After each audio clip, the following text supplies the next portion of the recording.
El gerundi de posterioritat. El gerundi és una de les formes no personals del verb. Una manera fàcil de reconèixer-lo és l'acabament en nt, jugant, sabent, dormint. El gerundi és correcte si expressa una acció anterior o simultània a la del verb principal. Vegem uns exemples. Havent dinat, els amics feren un passeig per la platja. M'agrada fer-me una cervesa mirant els partits de futbol. En la primera oració, l'acció de dinar és anterior a la de passejar. En la segona, l'acció de mirar és simultània a la d'agradar. Per tant, els gerundis són correctes. Per altra part, el gerundi no és correcte si expressa una acció posterior a la del verb principal o una conseqüència. Vegem uns exemples. La pilota pega contra els vidres trencant-los en 1000 miquetes. El Madrid va perdre contra el València quedant eliminat de la Copa. Observem que en estos dos casos les proposicions encapçalades pels gerundis trencant i quedant indiquen accions posteriors a les de les oracions principals.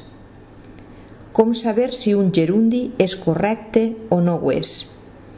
Hem de canviar l'ordre de la frase i ha de tindre sentit. Comprovem-ho en alguna de les oracions que hem vist.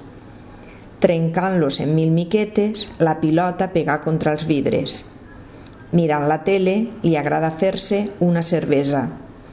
Observem com en el primer cas, si alterem l'ordre, la frase no té sentit.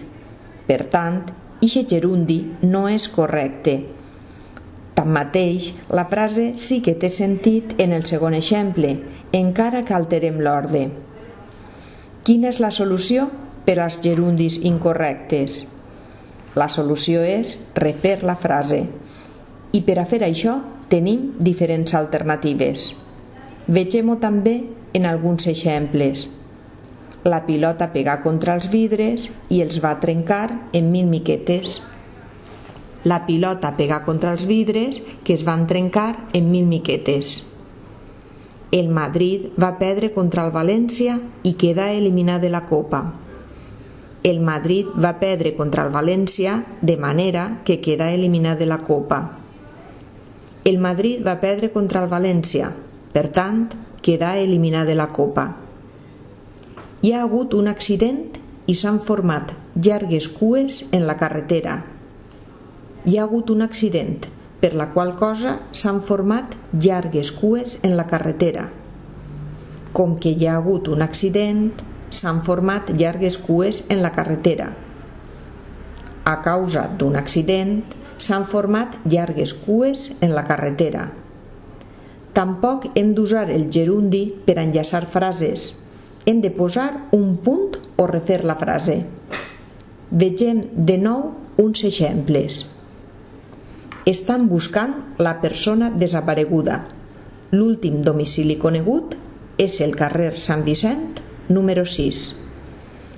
Estan buscant la persona desapareguda que tenia com a últim domicili conegut el carrer Sant Vicent, número 6.